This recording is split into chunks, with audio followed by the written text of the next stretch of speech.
Support for this podcast comes from the patrons at patreon.com/FMLFPL.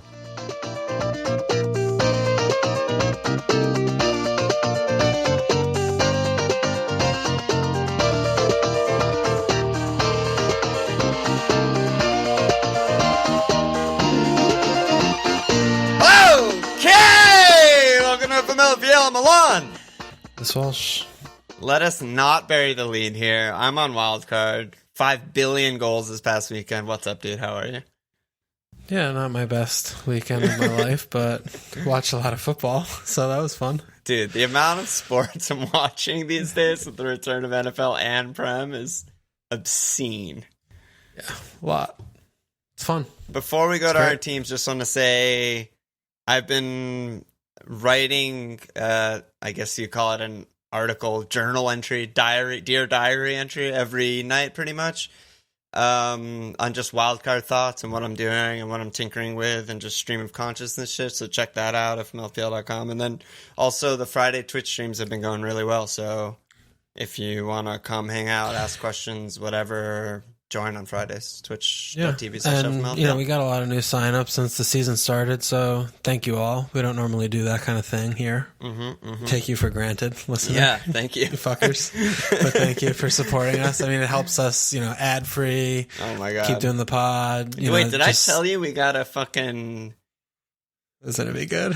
We got a DM for advertising. I don't even want to give them the credit of saying the company's name, but it's the company. Is it Apple? No, they advertise on every podcast about shaving your fucking balls, and I was just like, "Sorry, bro, we don't do that here." It's just like God. not for us, dude. Like, thank God we don't have to do that kind of shit. What are we, like NBC, just trying to cash grab? Yeah, exactly. Come on. All right, so. Tell me about your week. Let me get it out of the way. So 56 after a hit. I had the foresight to hit an Anguissa, thankfully. You targeted the player, targeted the fixture. Anguissa, Yeah. Targeted Leeds, targeted my favorite guy. Yeah. But no, it was Bruno. It's fucking fuck. So Bruno and Zambo in for Kai and Jota. Yeah, so that on the face looks like a net positive, but I would have had 5 for Mitchell if I did nothing. So I would have. I came at -3 on the hit, but which isn't that bad. Yeah, it's great. It's fine. This is fine. I really had DCL. Woke up 4 a.m. on Saturday. Saw a hat trick. Was like, wow, this is great. This weekend's going to be great. So happy. All the goals of life this weekend, and I got no more goals for the rest of the weekend for my team. So it was really just a matter of staying afloat, and I got little bits and bobs. I mean, I had the assist from Obbs. I just captained Obbs, 10-pointer. Trossard had an assist. He hit the post. Could have had another assist. A little hard done by, but the assist I'll take. I got that. Anguissa got the assist. Ryan clean. Good job by me with Ryan. I'm happy with Ryan and Trent. So without some that blanks. Brighton performance, you were fucked. Yeah, the 12 so for my 2 Brighton guys was big. It's like, these are the weekends where, for me, when everything's kind of going awry, just staying afloat and not plummeting too far is okay. And I honestly, yes, Man United got absolutely pummeled by my team. I feel really good to have Bruno in, fly. I feel really happy to have Bruno in, and almost kind of like more happy that he was awful because no one's getting him and everyone's just jamming in everyone. Out. Yeah, everyone's jamming in Everton and City and shit and Wolves. I'm like, okay, I get that, but Bruno, he's going to just still get points. So he had a lot of key passes and he did play a lot deeper, but when Van de Beek came on, but I think he's just going to still be good. And he's someone I wanted before the season started, so I'm glad I got him in, even though, he didn't return for me the first game. It's kind of amazing that, I mean, I'm with you there. Like, it's almost more impressive to me that they can look that bad and Bruno still gets 5 key passes. Yeah. Like, I don't even remember 5 shots. And it's he still almost gets points. Yeah, he almost got points a few times, and obviously I'm not happy he got 2 points, but I'm happy. I'm just happy to have him installed, and I mean, getting rid of Kai, he played half and got 1 point. Getting rid of a player who's transferred out like 0 points, and I mean, I love Anguissa. Fucking love Zambo. He's such a fucking monster. Zambo, dude. I love him, but it was like a good, no problematic way to get him in. So that was a good thing. And so whatever. That's it for me. I'm done with it. Net average was 57.27. You finished on 56. In a week to have like a bad week, you did pretty okay. And your rank's still good and stuff. Yeah, and that's the thing is when you have a bad week to not be like 25 under the average and go down $1 million or $2 million. Right. I mean, I went down $500K, which is so much, but for everything pretty much going wrong after DCL, I feel like I got away with one. Like, to put in perspective, my game week rank in game week 1 was 3.9 million. $1 million worse than your game week rank this week. Yeah. That's so much more detrimental. It's crazy. So how'd you do, Mr. Wildcard? I flew this week. Fly, strength onto strength? Yeah, fly, Eagles, fly, 75 Stocks points. go up. Yeah, it all starts at the back with McCarthy. Just putting in a masterclass of a 0 right there. Doing his Guan impression. No, but really, I mean, the Everton guys to start the week, DCL Hattie, obviously, and then I went Ali to James, which was great. And he put up 12. Sticking with Mane, That's veteran. Yeah, that's veteran. So many people did Mane out, Mane to Kev, which worked out fine. Mane to Mo, Mane to Bruno, etc. He's world class, and Liverpool are really good, and so he's going to get his points. You never know when they're going to come, but he's going to get his points. He puts up 16. It's huge. Double Liverpool clean, absolutely massive. Allison with the pen save. Allison saved your bacon there. Juan saved me, and then Justin with the fucking goal. Sure. We don't take talk those. about it. All don't talk about him. We take those. We don't talk about that. I didn't hit up right now. Pulisic, and the main guys I was considering were Mahrez, DNP, and Greenwood, who basically didn't play. So I feel pretty good about not doing that. KWP came in, got me 3. Fine. And now I'm on Wildcard, so fuck the world. Fuck Pulisic. So, you Wildcarded before Sunday? Yes. If you sat and saw Mane brace like 35 million points from your triple Liverpool, would you have Wildcarded? I still think yes. Yeah. Oh, okay. Yeah, I mean, the Mane points... It's funny, like, the Mane blank didn't make me want to get rid of him last week, and the Mane points this week don't make me want to keep him. Like, you know what I mean? It doesn't really... They're not predictable. It's a good player. Okay. Yeah. But he's not someone you want to hold long-term or feel better about your team because he banged a brace and you got the double clean. It wouldn't have mattered as much. I still just see so many changes Justin when I look at the team. Justin's... Because you got so many points on Sunday. Yeah, and Saturday. Justin's temporary, right? Pereira is going to be back in probably a few weeks or something, so he's not even a starter soon. There's just other guys that I don't like. Pulisic is a red flag nightmare. Hey, you know what? I'm just asking. I'm just explaining, Yeah, that's a good job by you. Yeah, Captain Tony didn't come through. We both vice DCL because we're smart and good at the game. Yeah. Is what it is. Let's do the league update shit. So shout out to the FML Field Prize League Mug League. I'm doing the top 3 because I forgot we're doing... I don't know if we ever said this on Real Pod or just on Patreon Pod. Did. But, okay. We're doing the top 3 every month, get the mugs, but only if you joined before the month started. And we're giving not the actual mug for second and third. It's a different design for second different and third. design. Yeah, a lesser design. Yeah, a little less good. Design. Blemish. So number 1 so far is Geoff Priesman, aka Beating All Shears.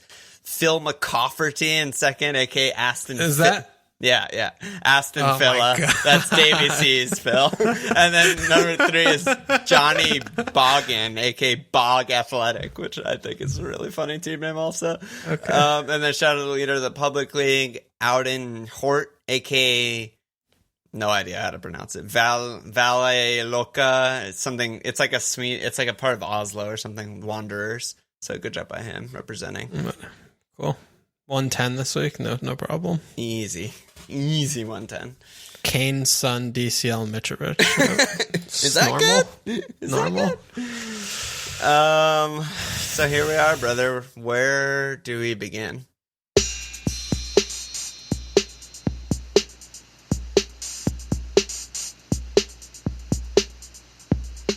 There's so much I want to talk about. Too much to talk about. I'm on Wildcard. Yeah. The main problem is that I watched 10 games. I watched every single game. I watched 90 minutes. I watched every game. I watched 8.5 games. Yeah. Still a lot of minutes. It's just so much swirling around in my mind. I don't know where to begin. Let's begin with Fly Eagles Fly, because we got 4 people. Okay. We got Do It, Kevin, Mr. T, Thomas Jones, all asking about Wilf.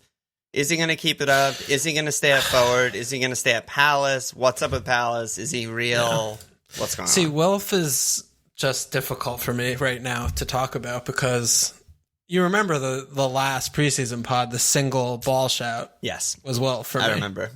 And here I am sitting here without 23 of Wolf's points. Here we are now, entertain us. Very upsetting. Yeah. But realistically speaking, we're not going to keep playing the same team, because we have Eze and we have Batson. So, we go to Old Trafford and we do the thing with like Schlupp pressing, Towns pressing, Ayew pressing, and Wilf up top. And Wilf was more forward than Ayew. And that's nice for fantasy. And, he took the pen that Jayu was just a diabolical attempt. But we don't know anything until really, like, we have Everton's going to be a tough game. Then we have Chelsea. But, Brighton, Fulham, those couple games, at that point, we'll have had a couple months of Bats and Eze in, or a month and a half. And we'll know what Roy is thinking about for our best 11. And we just don't know right now. I mean, a lot of it depends on if Ayew's going to be able to play the right where Townsend's playing. And if Eze plays on the left, then Wilf could play up top with Bats. But, a lot of this is just changing the entire style that we play. And if we do any of these things, which is concerning, because the way that we looked against at Old Trafford, right? We have McCarthy play. McCarthy's been really good, by the way, and I don't like him. Yep. But he has been really good with MacArthur. I mean, any team without Milivojevic, I'm gonna love. It's so much better. It's just really incredible how much better it is. Yeah. And I mean, Schlupp made one successful pass. Game week 1 was a little bit in viz, but game week 2 against Manchester United, he was really good. He was just disrupting. He was just his press and his work rate. It was just disruption. Yeah, that's his best. And so is Townsend. Feature. I mean, and Ayew. I mean, everyone was just pressing and doing really well. So the one thing I'm a little bit thinking about long term is, like, Roy's probably going to play teams based on the opposition, which is going to make it very difficult to pick FPL assets, because I mean, Eze is really young, and he could play 2,000 minutes or 1,500 minutes, and that would be fine, right? He plays when we play Fulham or Burnley or Newcastle, but he doesn't play in some of the other games. So I could imagine that the games that Wilf is good in are the tougher fixture games when he's playing like he did against Manchester United, like completely up top by like free roam, basically free by reign. himself up top. Yeah, and he can go left, right, anywhere, free roll, doesn't have to play defense. But if we put the other attackers in, and then maybe we lose some balance in the midfield, I don't know if we're going to just all of a sudden we play Fulham and we put all these attackers in and we score 4 goals. Like, that doesn't seem like that's going to happen. Yeah, it could, but it doesn't seem like it to me. So I mean, basically the thing though with him is that he's 7 million, and he's obviously a very good player, and when his head's on right, he was wearing the captaincy armband this weekend, which, you love to see that. And, the fixtures are really good for a while. We have a couple of red herrings in there, but for the next few months, I mean, we just had, we have a couple tough fixtures like coming up, but he's probably going to tick along with some assists and goals. I mean, he's not going to be scoring 20 this year. He has 3 and 2. He scored like fucking 3 goals last year all year, basically.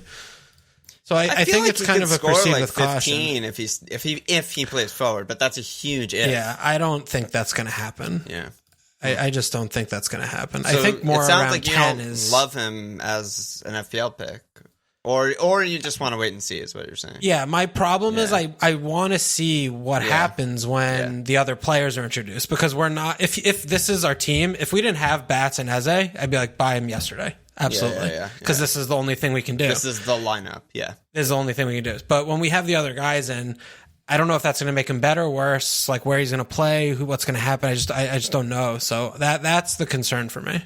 Got it. Okay. So we're monitoring there.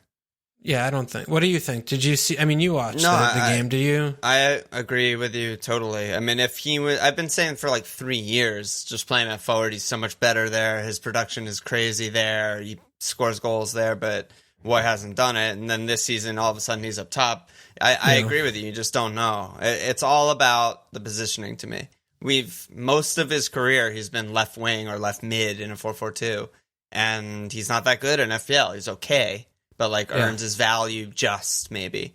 But there was, I guess it was a Benteke injury 2 years ago or something like that, where he was out for like 3 months, and it was 4-4-2 every week. It was Wilfin Towns striker every before week. I was here, and he scored like 9 goals in 3 months or something, and it was like, oh my god, he's fucking amazing.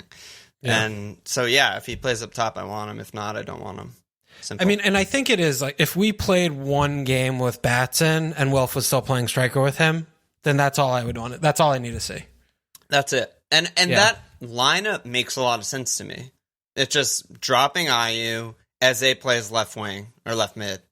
That's it. That's it. The problem with me with doing that is I don't know if we're going to be able to have the pressing that's good enough, because because Towns and Ayew do so much, and Wilf doesn't. He does, but he does it more just like chasing lost causes. And Eze doesn't. I mean, he does press a little bit, but he doesn't play defense. And Bats like kind of. I don't know if I just don't know. That's fair. Like Schlupp can cover a left back. Eze is not going to be playing left back 10 miles a game. I don't know. He just doesn't stop running. He's a madman. He's all over. Klopp would just throw him in. Okay, so that's good. Wilf, hot topic. I can't believe I didn't start with him though. Very upsetting. Gotta trust the balls. Gotta look your balls in the mirror every week and trust them. A couple of Liverpool questions. Ozzy said, is there a way we can predict which side of the pitch Liverpool will target against their upcoming teams? Do you think Arsenal, Villa, Everton, Chef are more Mo games or Mane games? And then Stewie, the normal question we get 50 times a year. You probably never get asked this, but Mo or Mane? So where are you at? I mean, 1 week Mo hat tricks, the next week Mane braces. What do you make of this?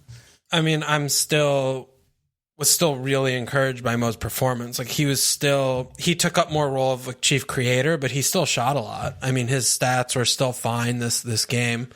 And Mane obviously looked better, but I think that Mo's just gonna continually get points every game, like every other game or whatever, like he always has. And the Pens look like it's a big deal this year, and I always like Mo. I'm always like a Mo guy. He always gets more penalty area touches. He always has more goal attempts than Mane. Like every game is just more chances created. More involved in general, Yeah, like he had 5 chances created and Mane had 0 last week, and he still took 4 shots to 3, Mo to Mane, right? I mean, Mane came in with a brace, but Mo's he does that on blanks. And when he comes in with hat tricks, like he does triple that.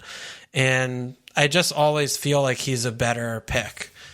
But, you definitely saw Trent being more involved. So Mo kind of came outside of the penalty area a lot more, right? So they're both sort of like creating to Mane, which is what we were talking about last year. And it must be said, one of the goals is just the howler of all howlers from Kepa. Yeah. That's not like a repeatable thing that happens often. Fair. That's fair. No, I mean, I'm with you, basically. I'm always going to like Mo. To me, it's like almost... It's like 2 questions. One question is like, who would you hold long-term? And I don't think that's even an argument. Mo is way better. Bake in the Pens, which, like you said, there's been a ton of Pens this season with the new fucking handball and all that shit, and honestly, better VAR decisions, it seems like to me. And Mo is just so much more involved in everything, double-digit assists every year for the last 3 seasons since he's come. He's the guy you want to hold long-term. When it comes for, like, a short window of time, like a captaincy, I don't know if it's predictable. Might just be a coin flip game to game. Yeah, I'm with you on that. Yeah, so like I don't think there's any specific indicators of like Arsenal, Villa, Everton, like what side are they going to build? I don't think it's like that. I don't think you can figure it out.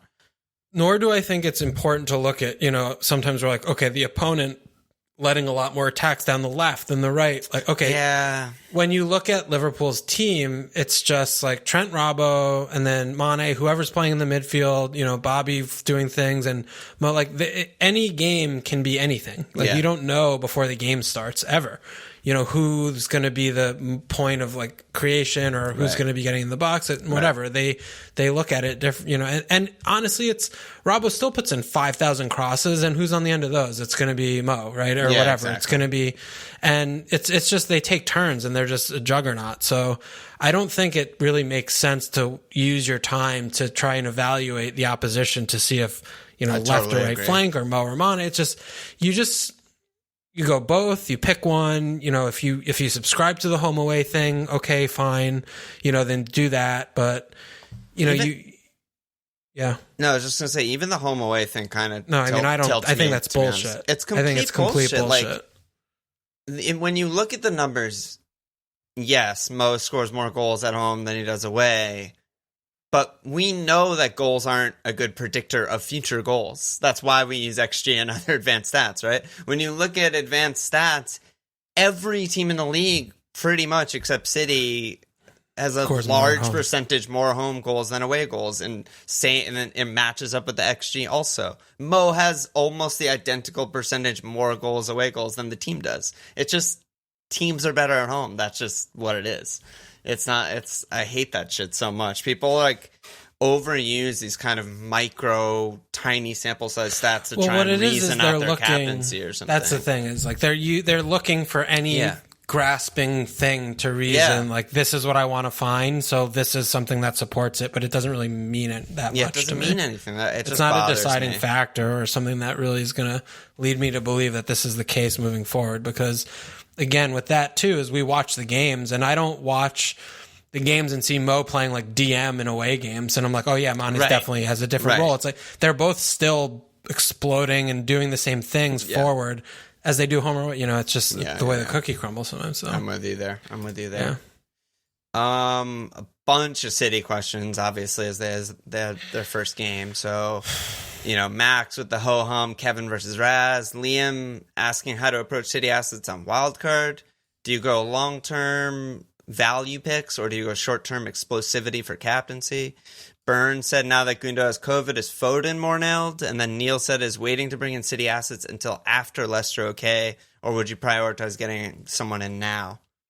A lot of questions.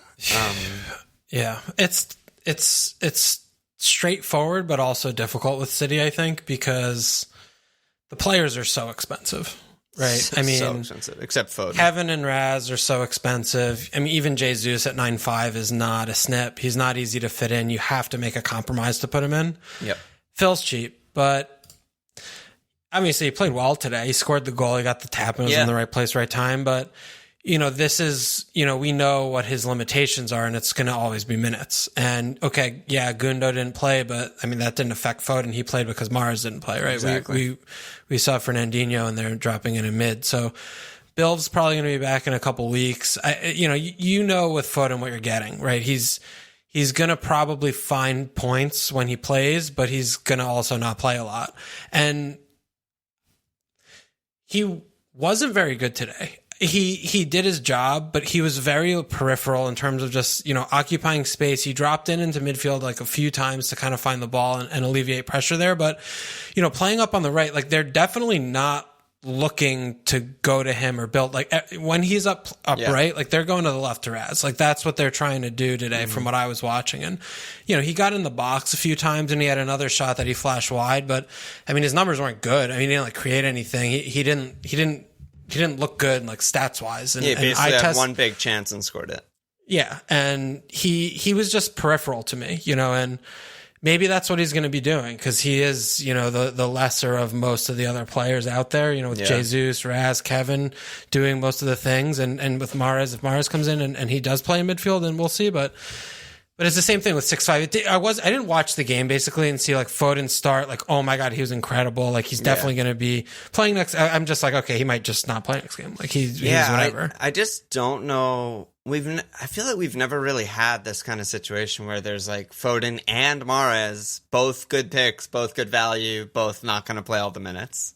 It's such a weird situation to me. But I mean, the big difference with Mars is like, and they'll both score goals, I think. You know, if they both play like 2,000 minutes, they'll both score goals. But Mars can get 14 assists like he did last season.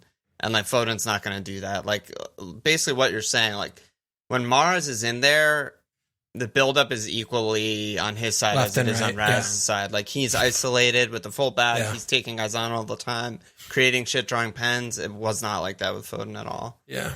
Foden, the more I watch Foden is just, I don't know why he keeps playing him in the front three. Like, he's just not, he doesn't do what they need him to do in that position. He doesn't do what that position needs to do in this like City team. Everyone, including us and the media and everyone, was thinking like Foden is the guy going to replace Dilv. That was like the narrative. He's never played that position. 2 years. He's played there maybe once. Yeah.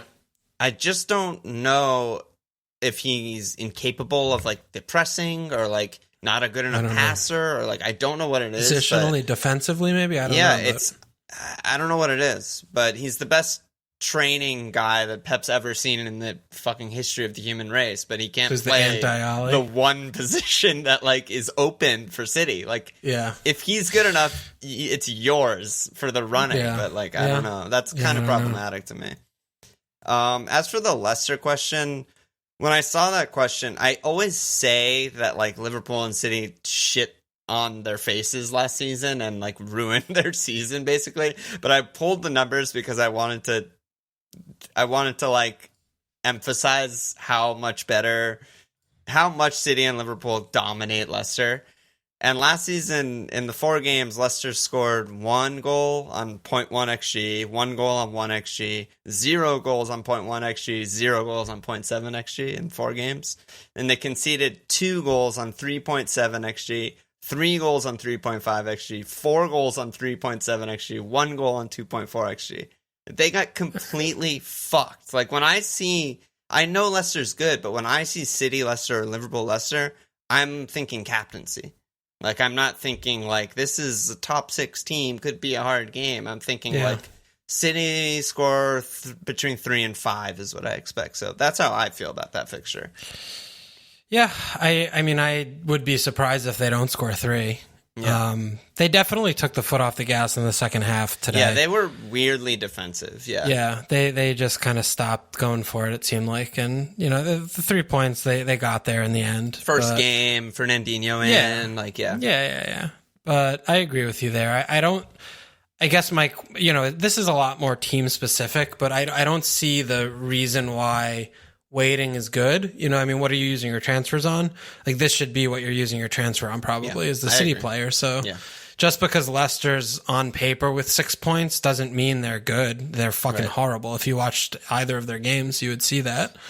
Golf, you get the City players in. Things that we like, there were a lot of questions that I sifted through that were like what you were saying, like, oh, should I use my transfer on like my keeper or like this shitty guy? I'm just like, no to all of them. It's like, I think one of the big takeaways from this week, and it's still really early and who knows what's going to happen, etc. But City and Liverpool, we get reminded over and over, and seemingly half the community forgets, there's a massive gulf between them and the other teams.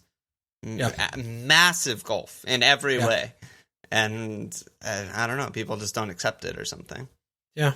No, I mean, I agree. I agree with you. As for Liam's question with the long-term, short-term... What about the Kevin versus Raz? Because that's a thing. That's a more relevant question. I mean... The pens are a huge factor. That's the only thing I care about. It's a huge factor. That's it. I mean, that's the deciding factor to me. It's you go Kevin there with the pens. I don't want to get into a big discussion about it, but it sucks that that's the deciding factor. Like, I hate pens. Well, that's I hate that we're getting all the pen takers. Like that, I hate that that's like a big part of the game. Is like, I got Bruno. He got 2 points, so fuck me, right? No, you know what I mean. But like, no, I know what you mean. But it's like, I wish it mattered a lot more. Just the open play goals and what they do and stuff than just every time if Saiss 2-foot fucking slides in for no reason, and he gets a massive haul. I'm like, come on, you know? But that doesn't mean that it's correct. Like, it just... Like we saw with Baines Coleman a couple years ago, right? When we were like, okay, we'll get Baines because he's on pens, and Coleman got so many more points for the last like few months of the season a couple of years ago. You know, it doesn't mean that Kevin's going to get more points than Raz. It just means to me that like the chances in the next month or two before Kuhn comes back, or even longer if even Kuhn's back and he is on pens, like that's enough. And you know, it might be wrong, but of course it might be wrong. It's silly to go away with the pens, especially with how frequently they've been called this season. It's just, on the gambling pod, I put it very simply when I was like comparing guys on pens or off pens for the golden boot bet. And it was just like, well, this guy has a 5-goal head start. So who are you going to pick now? You know, and it's like, there's no question. There's just no DCL. question. Yeah. Yeah. Fucking DCL. All right. Yeah, that's City. Anything else on City you want to talk about? Jesus is really good.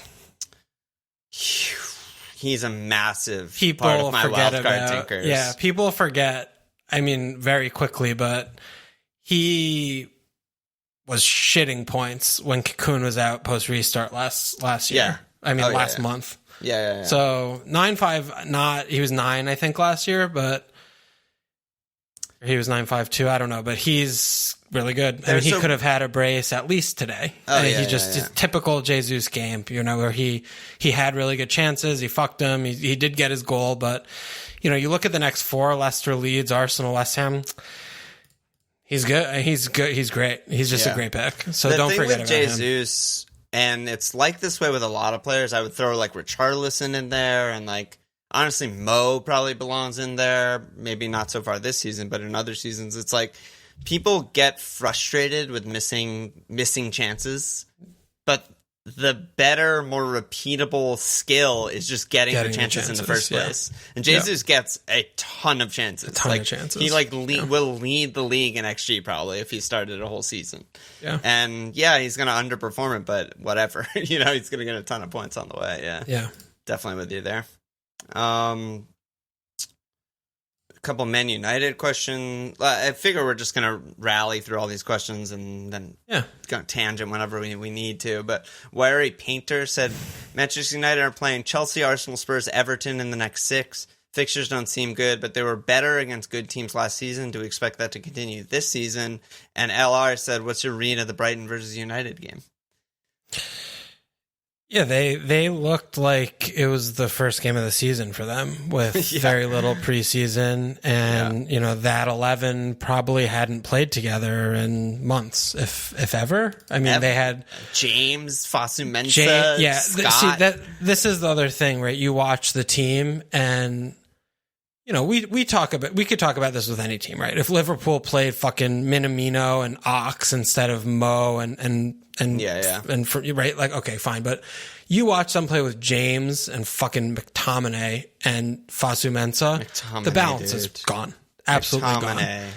McTominay is very bad, and like Fosu Mensah is, I don't know, I just don't understand how they still have him. Like, what and how team is? Yeah. It's just ridiculous. He's like Crystal Palace reject, and he's just fullback backup number 1. The balance was all wrong. The Pogba was fucking awful. Pogba was awful, and it was just a mess. But they have really good players still, and they're going to get into fitness in the next week or two. And we know what they did post restart, right? We saw them once they got Bruno in, they were good and scoring goals for fun. And even though their manager's really bad and stupid, they were good in spite of that. And, you know, even though, you know, we remember the Manchester United teams of 90s under Sir Alex Ferguson when this happened and we pulled the scruff by our neck and we bounced back the next game and, you know, we're going to be okay. It's like, okay, Ole, great. Like, not managing the team, just managing the fans' expectations, and the media is really all he can do. He's a PR muppet, but the names on the backs are going to get it done to me. And yes, they've got Spurs and Chelsea and Arsenal coming up, but you know, I still feel confident that they're going to put points on the board and score goals. They just need, you know, they need some more fitness, I think, and just some more reps. So I'm not worried. I'm just not worried. Yeah, I'm basically the same with the caveat of I was saying this whole time that they're really bad against buses, and then I still captain Tony against Palace. And last season, that was true. I remember doing it because of Rashford, not post Bruno, but they were so much better against teams that wanted possession and teams that pressed them and stuff like that, because they're so much better on the counter. Like, all of their front players are better on the counter, and Bruno and Pogba passing to those players is ridiculous. They're insanely good at passing. So, yeah, I mean, I think to Wary's question, I think that you could see that, and that wouldn't surprise me at all if they were looking better and more explosive against the good teams than they do against the buses, where they did still kind of struggle even post restart last season. They just had a really hot finishing that kind of made up for it. You know what I mean? So they're a tough one, but I'm mostly with you there. I mean, I still think that like Bruno, Tony mostly are just going to get their points by nature of just and I think both is like, you don't want to be on both unless you see them unsung, right? So right now they're just okay. Question marks, fitness, blah blah blah blah blah. Like 1's good, like 0's fine, but 2's like like it doesn't feel great. Yeah. But they're, I mean, they're good. They're still a good team. This is the thing is, we get in the echo chamber of City, like all these City players scored goals and Mane scored and Son, so no Manchester United players. Don't get any. They're all bad. They didn't score this week. They look bad. They're bad, right? Yeah. Not bad. Like if you're a wild card or you're thinking about it, like make sure you understand the risk of overlooking or looking at this one data point and using it as okay, I'm gonna avoid, like that. Know that, okay, is it right or wrong? That you're just aware of what you're doing and not just falling into it. Yeah, people are just too rash in all of those types of decisions. Too rash. Rashford was really bad. Holy shit. Disaster. But I mean, they'll look good on the counter against those top teams, and it'll all swing the other way after Son will blank and they'll look good on the counter, and then everyone's gonna jizz over Rash. Son to Rashford, question mark for a hit. It's just over and over again. These teams are all good. The thing that I don't like about Manchester United is that they're priced like they're the third best team, third best attack in the league, and I think they're fourth at best. Could be fifth, for all we know. But I think Chelsea's way ahead, or will be way ahead. Well, that's ridiculous. Why? Because they've had 2 fucking ridiculously bad performances, and they have all new players. That's why I corrected it with will be way ahead. But they were way ahead with way worse players last season. Way ahead. Not close. Yeah, but it's the same thing with bad manager and bad manager. I mean, he is putting his players in positions to be bad. Franklin. Yes. So, I mean, he could continue to do that. We don't know. We just don't know. Yeah, but I'm projecting forwards. I don't know anything. I expect them to be way better, and they were way better with worse players last season. So I think it's reasonable. United haven't strengthened. Were they way better after Bruno came in? Yeah, I think so. I don't remember that at all. Well, United blew the doors down because they were overperforming. They didn't blow the doors down. Yeah, but they should overperform because they have good players. Yeah, Chelsea was second to City post restart. Okay. Non-penalty is City, Chelsea, Liverpool, United, West Ham. Okay. Well, Antonio can't be stopped. Yeah. I don't know. I think United's still a safe hands. I agree with you. The prices, they got the hike, which is tough, but I still think, Bruno at 10.5, I still think, and Martial at 9 is very good. I just think both of those players are good and good value and good prices and good picks. Yeah, I just we see what City does also. $1 million more for Raz or Kev. I'm just please, it's so much better. Yeah, that's fair. United. And what about the game for the weekend to appease? Brighton. Well, on paper, Brighton are a team who want possession all the time and probably are going to concede some counters, right? So I feel on paper that should be a pretty good game for United because they get to counter.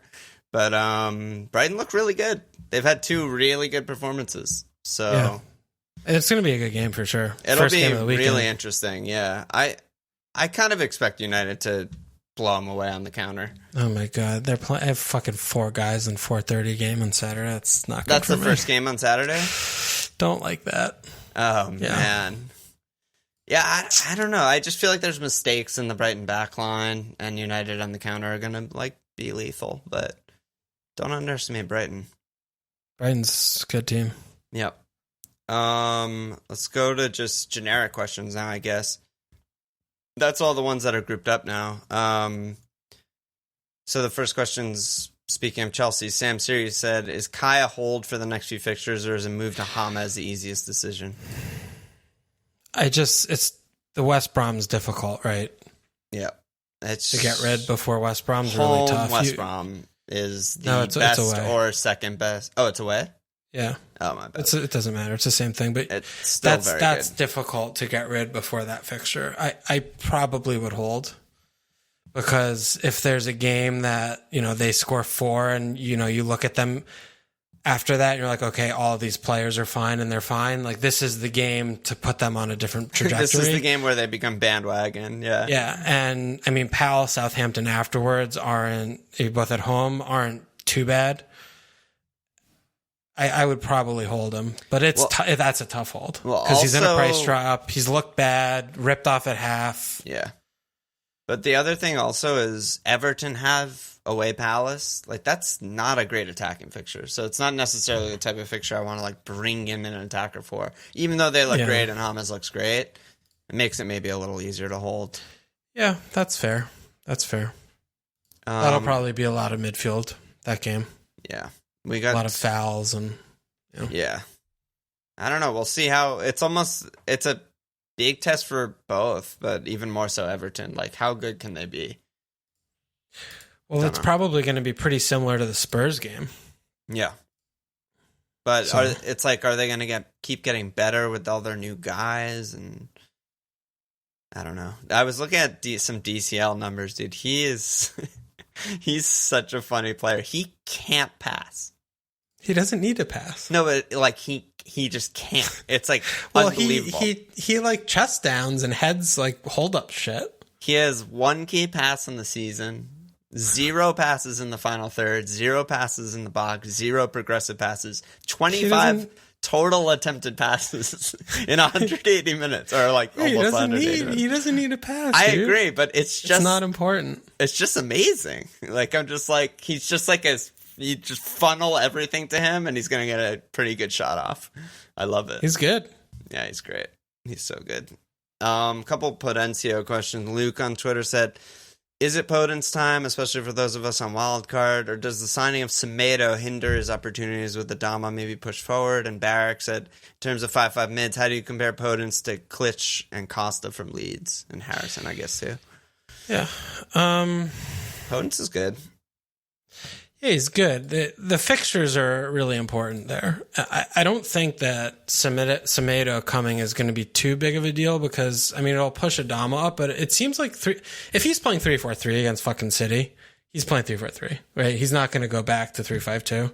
No, but he played 3-5-2 against City. Well, but Neto was still playing up, right? Wasn't he? He was, or it was just out of possession. He was in midfield. And he was ahead of Neves and Moutinho, but Potence and Jim were way up top, way ahead of him. Okay, yeah. So then that could be a concern if Adama's going to play up top, if they're going to go 3-5-2 and he's not going to be able to play, because we don't know if Potence can play, like Neto can do both or whatever. If Potence can play in midfield and I'm not sure, but at 5-5 with these fixtures upcoming, he's not going to play 3-5-2 in any of those, so it doesn't really matter, I guess.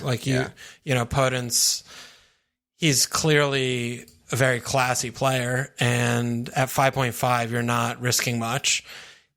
He has a couple assists. He almost scored a goal today. Yeah, he looks really good. West Ham, Fulham, Leeds, Newcastle, Palace. Yeah. Is there an against, like, is there an anti-argument for him, or? The only anti-argument I have is it's like a little bit more complicated on Wildcard, I found. Like, why? I feel like if I had, some bad midfielder and could just transfer him, that's a fine transfer and he's good and safe. But, like, I don't know, it's just, you have to remember that Wolves are, like, in general, a 1 or 2 goal team. they're not explosive at all. Well, and that's not true, though, because they were. But if they're playing with 3-4-3 like they did against Sheffield United, then they have 3+ goals in them all the time. Maybe. We haven't seen it. They scored 2 in that game with, not great XG, Like, it required a Ramsdale howler and, a Saïs. I feel like they shut it down. Launch. I feel like they had more in them. Like, they had a lot more about them going forward. There's a lot more space. I think they were really exciting and looked good, but then they also conceded a ton of chances in the second half, which Nuno would not have liked. And I don't know if they're just you might go back to that? Well, I mean, it's working. They're really good. They're like the 5th or 6th best team in the league. So I don't know why he wouldn't. So it's just like a little bit like I've tinkered with him in. He's more of an enabler for me than someone I'm like extremely FPL excited for, because I'm just like, he'll probably get assists here or there, maybe a couple goals or something in their good run. And that's really good for 5-5. I just don't know if I want a 5-5 in general. You know what I mean? Like, I want higher ceiling, better guys. Is on my wild card is why I'm saying it's harder on wild card. I'm a lot higher on him than you are hearing you talk about him. I think I love him. I think he's an easy pick. Like, on wild card, I think he's either your 3-4-3 or 4th guy, or 3-5-2 your 5th guy. At 5-5 is just, I mean, if he was 7, I think he'll return like 7. 5-5, 5-5 is fucking a joke. It's a joke. And for 5 fixtures, he'll probably return like he's the 7 or something. But I mean, that's why I paid $1 million more for Jota when I thought that was Jota, right? But then when the fixtures are bad, I'm going to be like, why do I have a guy who's getting an assist every 4 games? Dude, whatever. In fucking November, we could talk. You could use a transfer, But that's the thing. I don't want to be using double changes to fix my 5-5 mid, because there's no one else good remotely in his price range. Yeah, I think that's overly cautious. Maybe. I don't know. But it depends on the rest of your team if you have other issues that you're not that sure about. Like, I haven't been tinkering with anyone cheaper than James so far in my attack, So, like... Yeah, okay. That's just where I've been at, but, I'm not done tinkering at all. That's what I mean when I'm saying, like, he's just not in there right now. Yeah, I think you should start playing with him a little more. Touching him, feeling him. I love watching him a lot. You need to touch and feel him. He's good. Tim, is Ralph an example of the kind of manager you're talking about who you can trust to recognize problems and correct course? He did it last year. If you're trying to not spend transfers on defenders, is KWP a hold? What about the other Southampton assets? So I just kind of mentioned it. I mentioned it to you in passing as just kind of like a glib comment, and then I kind of looked a little bit more into it, and I'm totally in on Ralph conspiracy theory, just suiciding the game to get them to get buy more transfers, because you have to have maybe never watched a game of football to see what was happening in that game and to keep doing it for I know. 50 more minutes. It was just ridiculous. I've never seen anything like it, really. I've never, definitely never seen anything like it. It was Mexico versus Germany shit. It's just like absolutely over and over again. Yeah. Nonstop. And, I do feel like there has to be something either wrong with him and they're going to get relegated, or he was just like, hey, board, we've bought nobody and I need players. So this is what's going to happen, and we're going to lose by 5 goals every game. Yeah. I also was thinking earlier when it was a total like shower thought, was like, Mourinho is... It's almost like a baptism to like play against Mourinho team. It's like you have to, that's like a Premier League only thing in the last decade, where it's like you have to just kind of get used to playing Mourinho teams to know what to do. And I feel like part of it was just like Ralph being like, oh my God, this fucking guy, like won't attack, won't push anyone beyond midfield, and just like pushing his team up, and then just gets like dumpstered on. And every other manager's like, yeah, lol, like that's what Mourinho does. Like you just have to get used to it. And Ralph is just like not ready. Wasn't ready. Yeah. Wasn't he's like too stubborn to he's to just accept. like this. Like I feel like he's just so mad. Mad. Moo's just like the happiest he's ever been. He's just like, oh my God, fresh meat. Like I get to expose him and look like a good manager for once. I don't know. So, it was, long story short, They look bad, but KWP's fine. I'm not using a transfer on a 4-5. It's like, I don't know. They also have Burnley, West Brom coming up, so that's very important. This is right. You're obviously going to have no Southampton players in your team after the wild card, and you're going to see McCarthy like 7-9 the next two games. Oh my god, penalty save, 14-pointer. Yeah. I think you definitely hold on for those two, because even though Southampton did just get dumpstered, those could be good point returners. Yeah, for you. Soon after that is Villa, Newcastle also. It's which could be good as well. We'll see, but let's see. Just 1 week at a time, because there's a lot changing, shaking. I'm sure we had other questions, but what do you make of this Spurs situation, the Spurs resurgence? Yeah, that was Ryan's question, so I'll just read it. Did Spurs win at Saints tell us anything about Spurs' attack other than Saints being terrible? And do we expect Spurs to be business as usual under Moo when they play better defenses than the Saints? And yes is my answer. To which part? Yes, I expect them to be more like normal Moo, not create much, not score much. Well, this was normal Moo. Right. It required the other team literally rolling a red carpet out to be like, please fuck us hard. Yes. And they fucked. Yep. And even still, they're like overperforming XG. Even with Son in a 1v0, they're still overperforming. They had like 5 shots, So, yeah, I don't think most teams do that. We know that the bottom 10 teams in the league don't do that, except for Southampton. They all just will park and make it really difficult for them. And then the top teams, there'll be more opportunities to counter, but they're not as bad. So, yeah, I still don't think they're, like, great. The thing that I said to Nate when he was like, it was lucky that he got the Sun points is, like, there's the Venn diagram. Really good elite players, elite finishers is one of them, and Son's in that. Like bad, like conservative bad tactics for FPL and whatever's Moo, and in the middle of that Venn diagram is sometimes they do good things and score goals. Yeah, the other thing with Son too that it's difficult for me anyway, because I definitely have a bias against Mourinho attacking assets in general when I watch the team, and it just disgusts me, like you're talking about. And they just concede possession to 8th place teams. Like that's how he sets up. Son is sorta, just an out of position striker. He is. No. Not kinda. He totally is. Yeah. So when you look at that, like a 9 million out of position striker, he's not playing on the touchline left wing like he did sometimes post restart last year.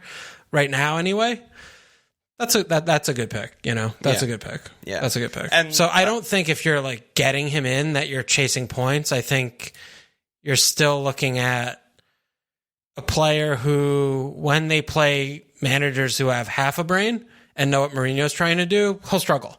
And the team will struggle because they don't create a single fucking thing because they suck. But if you're playing something like Ralph, or Steve Bruce coming up, or Ole coming up, or, Moyes and Deitch will know what to do, and Potter will too, but, Bilic or Pep, right? Well, not Pep, but, I feel like you target the dumb managers, honestly, is like, that's the thing, because they do the same fucking thing every game. Even Pep, even fucking, the good managers, like, they have. And that's like why Mourinho has been successful. Part of the reason is like they have no other option. Like they're not going to not try and take advantage of the possession and push guys forward and stuff. That's what they do. And Son is really, really good and like one of the top finishers in the world by all numbers, stats we can tell. So even in the games where he just gets 2 half decent shots, that could be a goal. So yeah, I mostly agree with you. And the thing I wanted to add on is just.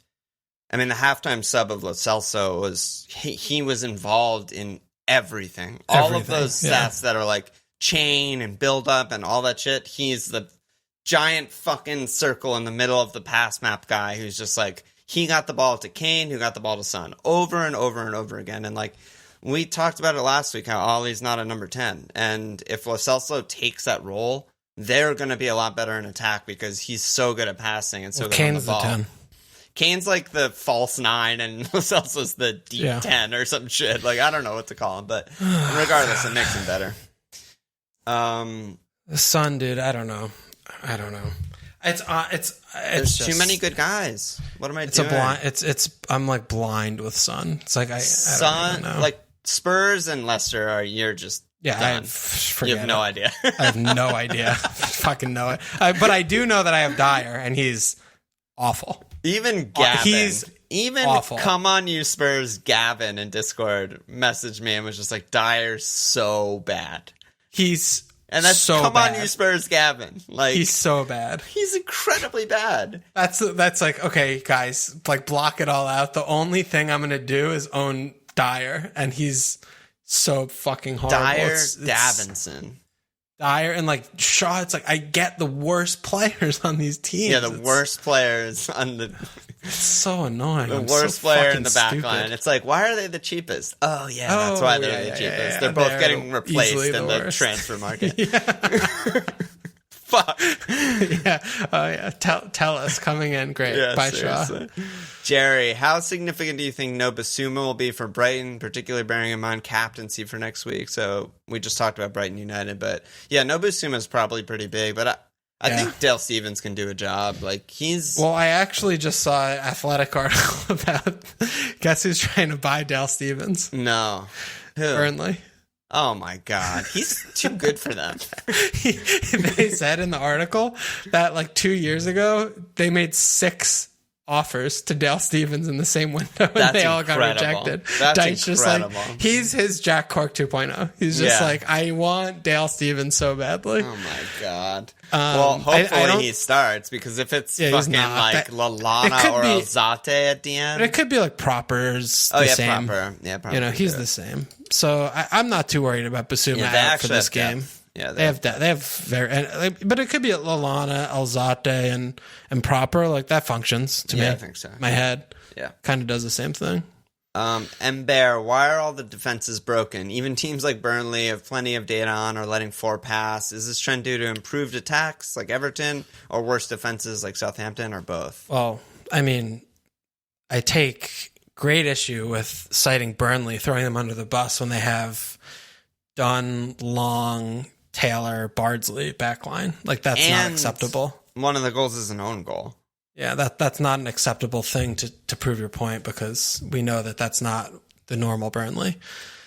But generally, broadly speaking, the bad teams are really bad. Like we have the relegation teams are bad. Leeds, in terms of defense, right? Like Leeds might keep 2 clean sheets this season. Leeds, Fulham, and West Ham, it like almost doesn't count when they concede 3 plus. That's what I expect every game. Every game, that's the thing. It's like every game, like Sheffield United are suddenly, Egan, God bless you, red card machine, just absolutely can't get away from red cards. West Ham, I mean Villa. There are a lot of bad defenses. That's the thing. Like Southampton playing this fucking high line against everyone. There are a lot of bad defenses. Yeah, I don't really think there's like a reason. I don't think there's something in the air or no fans or anything like that. It's just sometimes Newcastle that happens. But and it's also 2 weeks in, dude. It's 2 weeks. It's such a small sample. Also, Burnley, they conceded 3 or more 7 times last season. Like they're good. Yeah, they get done against a good team. Yeah, like they'll keep their cleans against the bad teams. But they usually get fucked by the good teams. Zico said, how do we get the fixture ease right? Palace shocked us versus Manchester United, while West Ham had a solid defense. What are we looking at exactly when it comes to fixture ease? And then Vax followed up on that. I don't think West Ham had a solid defense. Vax followed up on that and said, building on the above, which 3 to 4 defenses are actually really bad and worth targeting? So we basically just had this conversation, but Fulham and West Ham and Leeds all seem very obvious. Yeah. Those are all 1A, 1B, and 1C. I won't even put them in order. Yeah, there's no need to order them. It's just, you look at, I think that's how I look at captaincy right now is who plays those 3 teams, which of the teams that plays those 3 is the best, and which of that team do I have a player on? I should try that on my Wildcard. Just literally fixture ticker like those 3 teams and just be like, okay, I want that guy, that guy, that guy, that guy. Yeah.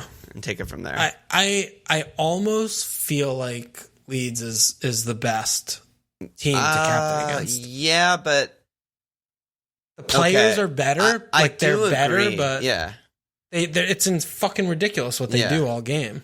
The only thing that I was going to say, and I have no data or anything to back this up, but just from my head is like, I agree they're going to like be the best captaincy. They could concede the most goals in the league this season. That wouldn't surprise me at all. But yeah. I feel like it's going to be like less predictable who scores against them sometimes because it's so hectic. Like, City are going to play them. Like, who's the best City guy for the Leeds fixture? I have no idea. The guy on your team. It could be like Cancelo getting free 1v0. Like, I have no idea. They could score 7, but like... No, but that doesn't mean anything. What do you... So it doesn't mean anything. Like, I'm agreeing. I'm just saying, like, I don't know. I have more confidence, like, home Fulham, that my main guy, the striker, is going to score. Then I think home Leeds. Yeah, where like I don't because I think with Leeds, like I feel like the game's going to be so much more open that there's just going to be more space, more opportunity, like better XG chances than even though Fulham, the names on the back of their shirts are way worse. Like when you watch them play, except for Zambo, Cock is as long as he's worst. in, that's a pen a game. So whoever's a pen taker against Leeds, fucking Lundstrom's going to have 30 points this week. Yeah. But. You know, I like the team that's open versus the bus. Like, that's why, like, I'd like that Leeds more than even Fulham or West Brom. Yeah. And Raggett said, "Is it time to dump Leeds defender?" It's a joke. Yeah, having any terrible. Leeds defenders or their keeper is an actual joke. It seems that was a big scam. Well, yeah, I mean, it sort of makes weird sense when you think about like how many better players there are in the Prem, right? It's like you can play that open and maybe get away with it, and maybe like the bad guys will miss more chances or not be able to take advantage of the press. But like these teams, these regular Premier League teams are used to getting pressed to fuck. Like even Southampton presses, you know, like Liverpool, they play City. They practice against these teams. Like they know how to counter and beat a press. And it's also with Leeds is like a really good rule of, you know, you want to pick your defender for the clean sheet first. Like you look at, you know, Dallas, like everyone's like, oh, like Dallas so attacking, like Ailing too. But like Dallas has an assist in 2 games. He has 4 total points, and they played fucking Fulham. Like they played Fulham last game, you know. So I mean, granted they shipped 4 to Liverpool, but that's the thing is, you know, you get one clean sheet. If you have one clean sheet from Lascelles, who doesn't know what attacking is, you have more points than Dallas on both those games. Like you want to always think about the clean sheet first, attacking intent second, you know? So just something to also Ailing just keep in has mind. 1 point. 1. He looks awesome. You watch the game, you're like, he's a player. Wow, Ailing attacking, right? It's one fucking point. Yeah, it's not good. Fucking Pulisic has almost the same points. Ross, what is the best way to exploit the Wolves fixture run? I'm leaning on Double D and Potence for value, but would like to hear your thoughts. So, yeah, I really don't like Double D. I think at most you want 1. Yeah, I just don't think that they're doing the same thing that they've done. I think they're playing more open. There's just more space, and they're just more open. I think they're gonna let goals in more than Are you we're used basing to. that off the City game though? Because City and the first game because the Sheffield United game was really open. Yeah, the Chef game to me is like a valid. That's like I'll accept they were that. The but same the to me. But the City game, like anyone can play against City and they'll score goals. So it doesn't even matter what happened in that game. Yeah, no, that's fine. But I still think in both those games, like I'm watching a team that's playing just open with a lot of space in both the games. And I don't think they should have kept it clean against Sheffield United. I think that was fortunate on them. But I like one defender because the fixtures are good enough. But, you know, I don't think that this is a team that's just going to be shutting down and keeping a lot of clean. So I like one defender. But I like Jim a lot. I think it's a little bit silly. So good. I think it's a little bit silly to not have Jim when you're looking at these games. Like they have 5 really good fixtures. 8-5, okay, not, you know, he's not 5-5 or like 2 seasons ago or 7-5 last year or 7 whatever, but he's not going to score like 30 points in these 5. He's got to score something like 30 at least. Yeah, he's just too good. And he's on pens. Yeah, and he's on pens. So, you know, if they get 2 pens in this window plus whatever he gets in open play, then you're looking at like 45 or something. And then that's like a game breaker. He's just such a good player. If you're on Wildcard, I think... Overlooked. The only player in FPL history to be overlooked for 3 straight seasons, despite just putting up like almost 200 points. Well, he is in 1 in 5 teams right now, so let's not get carried away there. Okay, fine. But it's just like amazing. Jim Potence, defender, seems fine. And no defender's also fine with me. Yeah. I'm a little worried about like... Well, I mean, I shouldn't be worried about Sice, but I'm a little worried about Sice keeping his spot. I mean, he's good, and like he'll get his attacking, shouldn't, but like book it for 10 yellows. That's definitely happening again. Yeah, I don't see that much like upside in the defense there. Like, I don't see any of the defenders that I love for their price that I'm happy to have for a while. Yeah, I don't know. I just don't like it. I mean, they're going to be getting the right wing backs coming in. Marchel's, I like it. I mean, I like 5-0, and I think they have a lot center of back. in them. Like, I don't know, whatever. I that's the same thing as I'd rather them than Dyer Shaw that we both started our fucking seasons with. Like that's the 5-0 competition. You know, I feel way better than that. So then I'm almost looking at like Everton better to me. I don't know, close 4-5s, maybe Lamptey. I don't know. Love Lamptey, but yeah, they do have the fixtures. But yeah, Everton's okay. Keane or something. Jim, though, I think Jim's wild card. You want to try and figure out how to have Jim. I think. Yeah, he's been in there for me. But the thing that's awkward too is that Werner. Like, you don't want Werner, but you want him because you have West Brom. I know. That's a problem. Tell me about it. I fucking know. It's a nightmare. I just told you. Yeah. I wish so badly their fixtures are bad, and they could just go get fucked by Liverpool every week, but that's not the case. Balski, best sub 6'5" forward. All right. How are we doing with questions? Because I want to do some wildcard chat. 2 more after this. All right. And I have to pee after these 2. Best 6'5" and under forward. What's the best? Honestly, Bamford. Not trolling. He just is. We just talked about how fucking insane they are. I just don't think so. I don't think so. He plays 60 minutes a game, and but it's gonna dry up. His true talent level will come forward. Yeah, I mean, and that's what I'm thinking. They have Sheffield United, City, Wolves next 3. So I mean that's 6 points. I think the true talent level will come through. I'm okay with no Bamfords. Mitrovic. Diabolical pick. Very upsetting that he had a brace this game week. He played Leeds. It's like playing Leeds is Cox's gonna give away a pen, the huge, and then he got one other goal. I don't know. I still really like Wood. I think Wood is very super solid. But you said you were really concerned about Burnley. Is that only defensively? Yeah, the defense was ridiculous, really ridiculous, but. I mean, they're playing Leicester, and Wood could have had a brace. I think he hit the bar on one instance. Yeah. But it was a goal was very justified, but he's just good. Yeah. And Burnley are just fucking Burnley. They do the things, but the back line was just really bad because they have really bad players in the back 4 for the weekend. But it would still going to have the same long balls lumped and the same things, like they're going to get the little create the little spaces and shit. So, Southampton, Newcastle, West Brom. There's more to come. He's in my current wildcard tinker, so you'll be happy to hear that. I am very happy to hear that. I'm very happy. He's good. He's just the least sexy player ever, but he's just fucking good player. He's just good. Wood's good. Imagine 2 years ago us sitting here and being like, 2 years from now, Wood is going to be a legit good forward that we're going to want in our teams. Unbelievable. Yeah. Love it. And then last 2 questions. So they're kind of both on the same thing, but Bomber says Harvey Barnes played 90 in both games, something he rarely did last season. His XG/XA numbers are through the roof. He always has a good return per 90. At what point does his 7-0 price tag become a bargain on a team that seems to be more attacking? And then Sharson said, who out of Wilf, Barnes, and James do you think will keep current form? So related questions.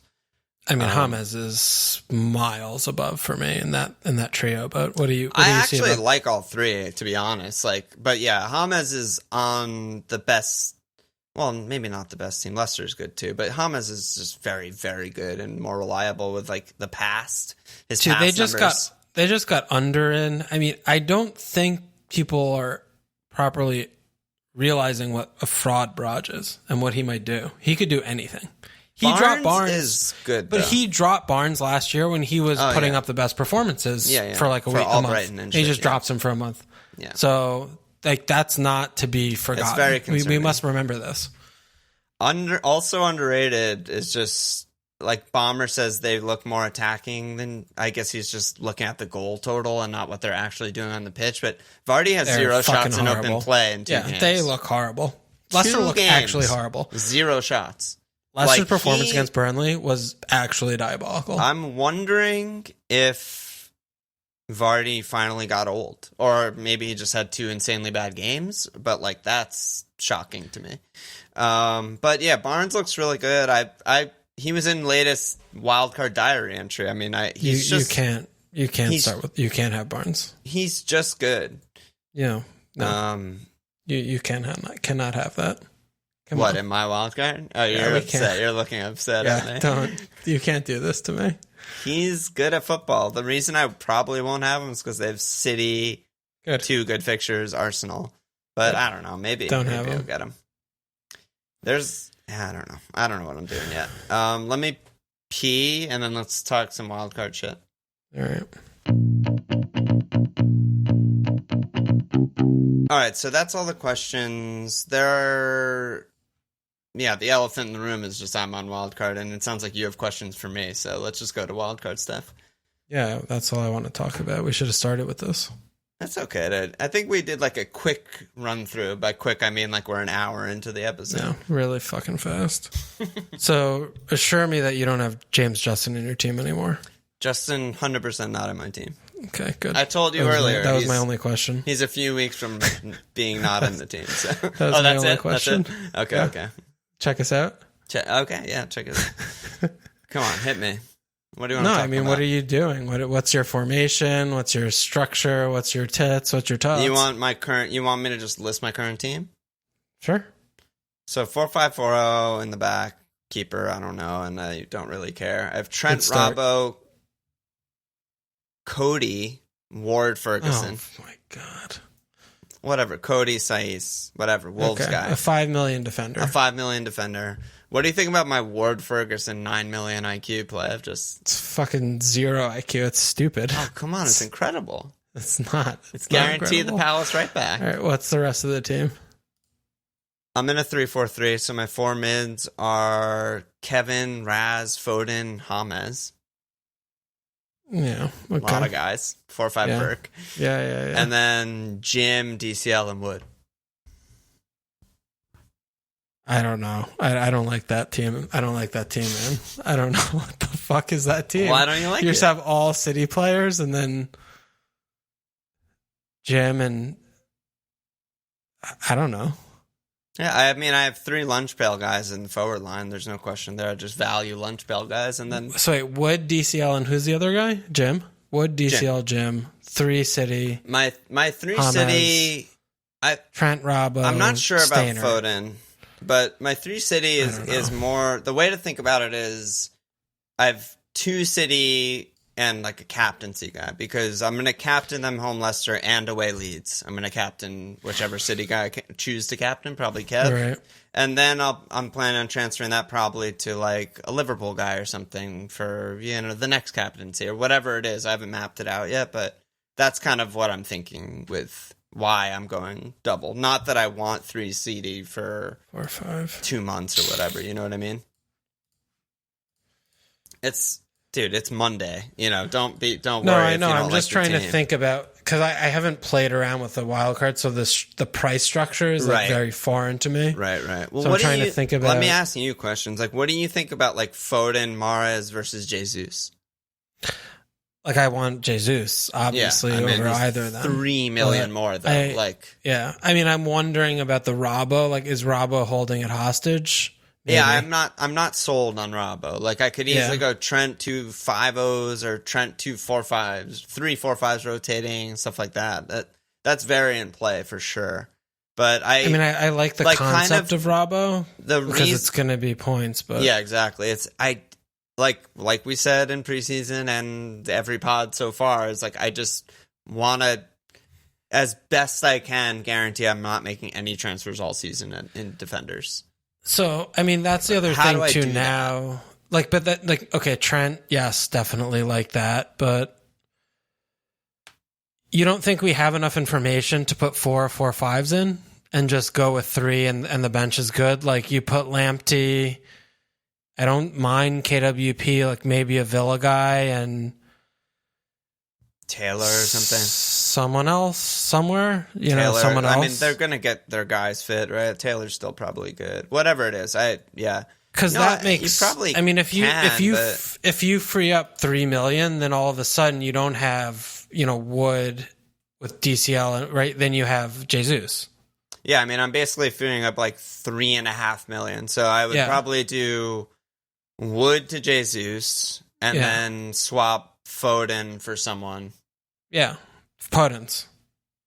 Swap Foden for Podence. That would leave me with even money in the bank. Yeah, like that's where I'm. I don't mind it. I don't mind it, but I also think Robbo's like really, really good. And like, he's definitely good. Like I said in the diary, like he's even more aggressive and far forward than he has been in the past. Like he put in 12 crosses. I see that. That's never happened before. I agree with that. I see that. But I think that, for right now, when we're seeing these players putting up 20 bombs, like getting the guy who might get an assist once in a while and like you're paying for the cleans, I don't know. Maybe now is when you go for these really big, like Jesus is a hat-trick player. I mean, I want Jesus for sure. Yeah. He's just so good. I mean, we talked about Son. I mean, maybe Son, needs to be played with because as we see, he's fucking 4 goals. Are you kidding me? How many players in the league can score 4 goals? Yeah, I mean, that's the thing, right? It's like, that's why I focus so much on the captaincy with the 11, 5, and 12 guys is because... Dude, I could spread out my midfield and have like Son, Barnes, Wilf instead of one of those guys, basically. Like when the way it spreads the cash. But I want to aggressively chase the captaincy hauls, and that will hopefully make it worth it. I think the other thing too to think about is looking at like the team that you're picking now based on the first 2 game weeks, and also looking at, like in 3 or 4 game weeks in the future, like what could change so that you're not having to react? Like, can you get ahead of that some way? Because like that's kind of why getting I'm like the 3. But that's why heavy it's like city Tony. guys. But like that's where it's like Tony or Bruno, right? To me, is like they're players that everyone's going to start wanting soon after they put a couple of good games up. Like you wanted Tony more than anyone for a reason. Yes. So 1 blank and 1 bad performance because they didn't have preseason. Yeah. Like, remember that. Jesus like maybe... is the biggest thing. He's the biggest change to me from preseason to now is Jesus. Knowing that Kuhn's out for months. Yeah. It's like, because if we knew that... He'd be in no question. No question. No question. No Not question. even a thought at 9.5. Like, he should be 10.5. I don't know why they priced him 9.5. Like, Kuhn was injured going into the season. It makes no sense. Yeah. So that to me is the biggest change, and that's the guy that's probably going to be ahead of Timo and Tony for me, and it's fucking weird because I want to captain Timo against like West Brom, and I want Tony all season, and fuck, So no, that's fair. That's hard. But, I mean, again, you can't fit everyone in, so you have to make compromises. But I mean, as it's Monday now, I want to listen. If possible, I mean, it is possible. So I'm going to listen to Precog and Postmortem. I definitely want to hear those because I want to, like I said in the diary thing, I want to try and focus on those types of lesson learned things with my wildcard. Yeah. This is a big moment where I'm trying to design a team that's going to last me 20 weeks or whatever more. Yeah. So I'm going to do that and keep tinkering, keep doing the diary things. But I mean, a couple other wildcard questions is like, well, we answered this. I still think, dude, the cheap defense is good. Yeah, I know. I think I'll probably end up there because it's just too. Like, I don't want Foden. Is really what it comes down to. Don't have him. You should definitely not have him if you don't want him. No, yeah, for sure. It's just the the way that. No, I know, but it's like 3 city. Like this looks nice. Like I've been there before. Exactly, Every year I have 3 city attackers at some point. But yeah, well, if you don't like him, still probably gonna, but it's just gonna be Jesus, but it'll which is a lot better. And Raz and Kevin. It's like okay. No, I mean these questions are kind of generic wildcard questions. We don't have to go into them. I think one other thing that you're gonna hate this, but what about Rich versus DCL? Talk to me about Rich versus DCL. Because like both or either or what? No, versus like one or the other. Because like obviously it's still Rich the price. He's $1 million more, but like we're not trying to get yesterday's points, right? We're trying to project forward into the future. What is like 2 months of this team looking together?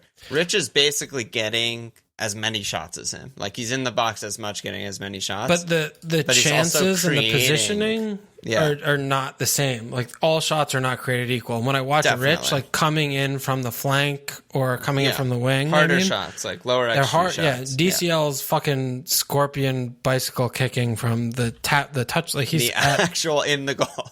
He's in the goal, scoring goals. I know, but what I'm saying is like, is that? I just don't know if that's gonna persist. Like, is he gonna keep getting 1 millimeter tap in 0.98 XG goals, or are they kind of gonna fucking score evenly, getting equalish chances and equalish shots? And Rich creates a trillion. Like DCL can't pass. We covered that earlier. Like, it's a weird thing. He just got a Hattie. He's probably going to triple rise this week. And I'm trying to project ahead of time and be like, is Rich actually better? So are you actually considering DCL not having him and having Rich? Yeah, that's why I asked you. Yeah, I don't even have time for that. He's just cheaper. And you started with him at 7. It's just $1 million is ridiculous. That's not, if they're the same price, we have this conversation. It's a ton. And he's playing in the middle of the box. No, but I mean, this is dumb. Like, this is a stupid thing. To me, it's like, do I want both? Because they have a few good fixtures, right? Like, 4 of the next 5 are let's So maybe you want both. Like, okay, let's sit down and have a conversation about that. But no, it's not acceptable. Okay. It's not acceptable. And Rich, I mean, dude, DCL is an influence 1 of 66. I didn't realize that. To be fair, I didn't look at the ICT. ICT index, 1 of 66. This Overall, is DCL's ICT 3. He's third best player in the fucking game. And Rich is 6, not 3. He's twice as bad. It's twice as bad. Yeah, okay. I didn't realize the ICT speaks volumes. But I mean, I understand what you're saying. You know, you watch the game and Rich is like boazing and doing all these things, and that's nice and fun. But yeah, I'm just trying the millions is so it's huge. This is me trying. This is like a diary entry type of thing that we normally wouldn't talk about, right? Where I'm trying to predict, like you said, like who's the next trend guy. And, like, there's a world where, like, Rich scores their next 3 goals with 2 assists or something, you know, and it's just like everyone starts getting rich. But that's, you know, for another day. Plenty more diary entries and tinkering. But it's still, it's like when you have Jim and Jesus and DCL, it's just, he doesn't fit. He just doesn't fit. So much money. He just doesn't fit. They're all sort of the same price. And even Werner's, well, he's more expensive, but even 8, right? Like, Jim 8.5. Ings, you know, there are too many guys to pick Rich, I think. I mean, that's the hardest part of Wildcard in general, is that there's more guys than ever. And there's more goals than ever. It's like, what the fuck? There's so many guys. There's so many structures. Like, yeah, but it's fun. It's fun. I'll keep doing it. Anything else you want to talk about, or should we just go to captains and our teams and shit? I'm trying to think more about your Wildcard, about what's interesting to me, but... Defense, midfield, forwards, I don't know. I mean, what do you think about me going without a Liverpool guy? We didn't talk about that. That's what I wrote about in diary. I mean, sorry, without Mo or Mane is what I mean.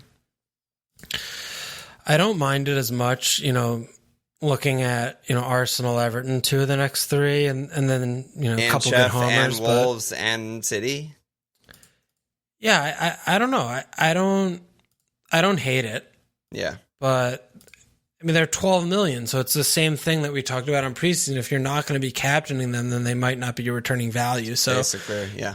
You know, when you're wild carding and you're looking at this, you know, blank slate, then it's hard to justify when City today, okay, they only scored a few. I mean, the third was, at the end of the game, and they kind of took their foot off the gas, but they could have scored 4 or 5, right, in open play. And Liverpool, they played Chelsea against 10 men, and they were just passing it back and forth for fucking a half an hour. Just hanging out. They weren't out. even trying to score. Hanging out. So it's the same thing that we talk about with them is like, if they go up 1-0, 2-0, like they don't go for 6 like City. Yeah. So I don't mind it. I really don't mind it. But cool. I still think Mo looks really good. He looks. He could so double good. return every game for the next 2 months, as far as I'm concerned. He honestly looks. It's been a while since he looked like this. Yeah. So I think that's the only thing that I would be a little bit worried about is how he looked. And then I also look, right, as ICT rank for midfielders. Oh my god. Influence 2.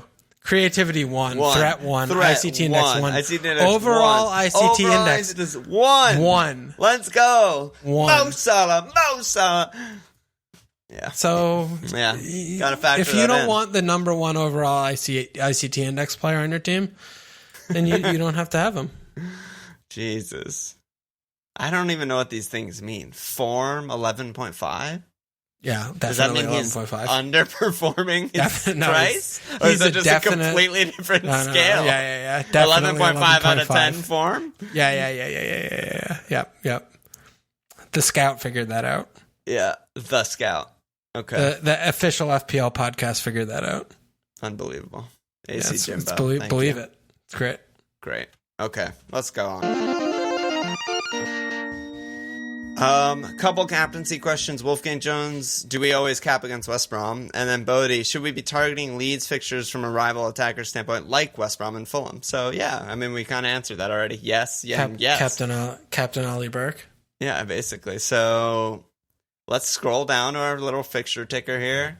Oh, Chelsea have West Brom. Very good. Aston Villa have Fulham. And Sheffield United have Leeds. Yeah, I mean, I'm on Werner, but I don't know. This is the fixture over form pick, and I don't like it. Doesn't feel good. It is, but I think that he still looks kind of threatening. Like, you would never say that he's in form or Chelsea are in form, but he's still like the furthest forward and kind of dangerous guy. Yeah. You know what I mean? It's not like he's playing right back like Kai. Yeah. And ripped off at half or whatever. But yeah, so I mean, it's kind of a tough captaincy week. I mean, there's Werner against West Brom. There's City guys home Leicester, which is probably where I'll be. Yeah. Raz. But then who else? Like, I mean, you can captain Mo home Arsenal, but it's not the same Arsenal. Chase those goals with Swanee. Son against Newcastle is an actual shout. Bruce doesn't know how to manage. They're really bad. Yeah, they're bad. Who else do you even like? I think that's about it. There's not a lot of options, I think. Yeah, I think City, definitely. I mean, what about United? I mean, they did obviously just blank. Brighton are good. Brighton are kind of good. You don't... This is the thing that I'm starting to finally learn. You don't captain against good teams. Like, I was talking to many people on Discord this week about Mo against Chelsea. Yeah. About, he fucking hat-trick so good. It's like, okay, yeah, dude, but they're good with good players. They're going to lose, but they're good. And Mo could have had an assist or something, but why would you take that risk of captaining your good player against a good team and you can captain your good player against one of the worst teams in the league? You don't do that thing. It's stupid. It doesn't make sense. What about Jim? Yeah. I don't hate that. Away. Yeah. Well, West Ham. Yeah. Kind of reasonable. I'm fine with that. It's a tough captaincy week, though. I think it's pretty... I don't think there's one standout option. I agree with that. Who, if you went for City, is that Raz or is that Kevin? Probably Kevin. Yeah. It gives me, displeasure because I love Raz, and I've always been a Raz guy. Yeah. And the pens and shit, I don't know. Justin's not going to concede a pen. You're really going to sell me that? Come on. No, I'm not. That's a fucking joke. Werner, though, it's just West Brom. It's hard for me to see past that, honestly. It's because do I imagine 4 or 5 from City against Leicester? I don't. I really don't. But I could see that from Chelsea. Well, yeah, West Brom are just capable of anything. But that's the thing. Like that. Yeah. No, there's no limit on West Brom. Yeah. It's really hard. I don't know what I'm going to do yet because I don't even know who's on my fucking team yet. But maybe it'll be Wood, home Southampton. They could take advantage of the high line, you know? Brownhill, 6 assists. Brownhill. All right, and then, well, we talked about my team a lot. What are you looking at with your team? So I made my move this morning. I did, or after the City game, I brought Kevin in for OBS. Oh, okay, good job by you. Dude, everyone did that. Yeah, I mean, I'm not in the position to sit here and... Yeah, that's the correct move. Yeah, I get Raz, like fun, cool, like fun guy, like him, really nice, really cool. But, you know, it's just give me Kevin.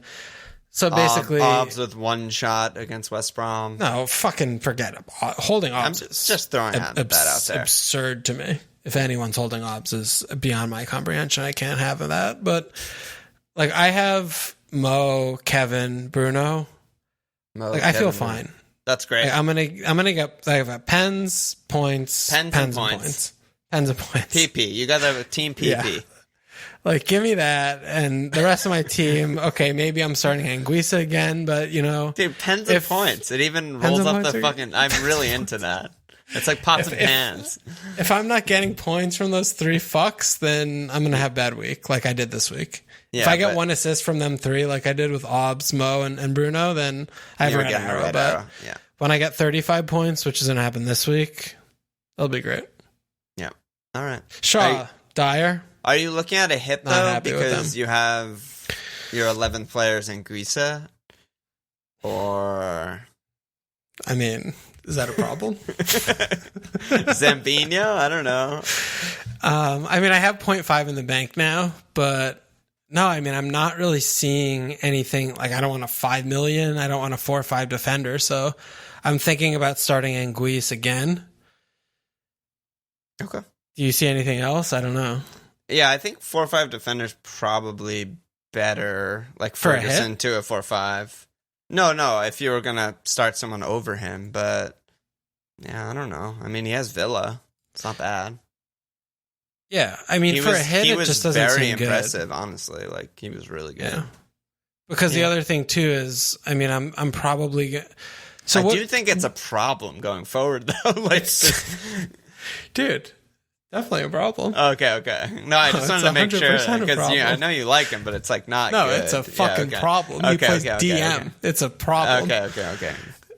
What do you think about Trossard moving forward? Because he's been a good servant, but I'm still like, he feels like very lightweight and problematic to me. I watched highlights, obviously, but I didn't watch the full match, and it sounds like everything you told me, he was very active and very good. Yeah, he was. Manchester United don't have good players in the back line. He could be fine. Everton have a lot of Pickford-type players, and I don't know. Yeah, I mean, if they're looking good, like they put up 2 really good performances. Trossard was good in both. Doesn't feel like a problem to me with their upcoming fixtures. It might turn into one, but yeah. Basically, it's just where do I get more money? Because if I get a 4 or 5 defender in, is that my start every week guy? Like I have a problem. No, it sounds like you want Anguissa to be like Podence, right? Yeah, and I mean maybe the answer is I hit Werner out. I don't know. Like Werner and Anguissa to Jim and Podence and just go all in on Wolves after this week or something? Yeah, I could do that. I don't know. Yeah, I don't know. It's kind of tricky. I think I just start Anguissa, and I don't really Shaw's about to be like a non-playing player in like a few days. That's a new problem for me. Great. You might wildcard this week. Is that no, true or false? No, dude, my team's good. Yeah, your team's good, but if Shaw's a non-playing player and Ferguson's a non-playing player, you know and Brewster doesn't get transferred, and it's like you start running into a lot of problems. I realized this week, Dyer's also the worst player on Spurs. Love Dyer. like love him. Okay, taking hits is not that bad. Yeah, no, it's not. I agree. It's not that bad. So no, we went through a weird phase in our tween years, prepubescent, where we were like, hits are bad, but like hits are great. They're not bad. Hits like are bread and hits are butter. If you target the games that are exploitable, then the hits are fine. Yeah, they're fine. I'll just keep taking hits. I'm fine. And just never use your wild card. I'll let it, Is that what you're telling me? I'll let it expire. Yeah. I don't need it. Don't need it. It would be so what really... you're telling me is that my defense is such a mess because I have Sean Dyer that I needed a wild card? I'm saying that after this week might be your wild card. I can't accept that. Because if that's the case, then I would want a wild card right now. Well, let's see. I mean, United usually fuck their transfers up. They might not get Tellus. They usually just rumored with everyone and don't get anyone. But even if they do get Tellus, like, okay, then I just transfer Shaw out. Like, Werner's not bad. It's not a problem. Of course not. But Anguissa's so starting where are my problems? Anguissa's starting every week. Problem. But so what, dude? I got 10 men first week. Anguissa 5 points, like 10 men. Like, I guess. If I get 2 points in my 11th man, like, I don't care. Shaw to 4-5 and Anguissa to Potence is exacties, right? Yeah, but is there a 4-5 that I could? Well, Potence will probably go up this week, but is there a 4-5 that I could start like every week? That seems insane. Lamptey. Well, I have 3 Brighton, bro. Can't have 4. Oh my god. Oh, triple weed. He's a triple weedman. I don't know. This is too deep. It doesn't matter. Let's get out of here. Yeah. Okay. Let me slap asses. Fucking long ass pod, dude. We need a cut. It's too long. Hour and a half is just like the new standard for us. It's really fucked up. All right. Let me slap asses. And we're back on Friday, my life. Yeah, Friday My Life this week. We got a bunch of new signups still trickling in. Discord as crazy and active as ever. We got Martin, K, Fabe, Tim, Sam Sitch, Chris Benson, Joe Fuller, Liam Ryan, Morgan Adcock. That's a name. Victor Lorero, Matt Ritchie, Matt Weber, Ludwig Dahlbeck, James Thompson, Genki McLaurin, Steve Shapp. Slap the asses, baby. Get in there. Oh, brother. Any last words? It's a good job by you. Check us out at fmlfield.com. Follow us on Twitter at fmlfield. Support us at patreon.com/fmlfield. Subscribe, rate, review, and cheers!